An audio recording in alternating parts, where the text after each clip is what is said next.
ولسمشر غني راشد خان ته څه ورکوي او راشد خان څه ویلي دي دا ټول په همدې ویډیو کې راسره وګورئ. ګرانو ملګرو السلام علیکم. په دې هیله چې تاسو به روغ او جوړ او د صحت جامې به مو پر تن وي.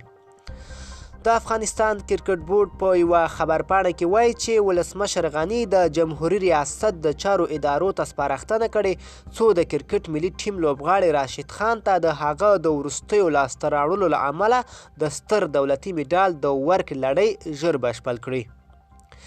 کرکټ بورډ وایي چې یاد میډال به د ولسمشر له لوري د یو لړ ځانګړو مراسمو په ترڅ کې راشد خان ته ورکړل شي. راشد خان هم تیره ورځ په یوې ټویټ کې له ولسمشر نه مننه کړې وه چې د ده هڅې ستایلې دي. راشد خان ته د دې میډال د ورکړې حکم داسې مهال صادریږي چې تازه یې د لسیزې غوره لوبغاړي کې د افغانستان بیرغ لوړ کړی او نوم یې پکې راغلی دی. راشد خان اوس مهال د نړۍ په ستر مشهور سوداګریز لیګ بیګ باش کې لوبیږي.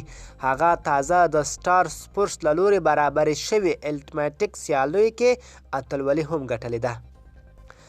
ملګرو دا وه د راشد خان په اړه ویډیو. د لا ښکلو ویډیوګانو لپاره زموږ چینل سبسکرایب کړئ او تر بلې ویډیو ښه وخت ولرئ.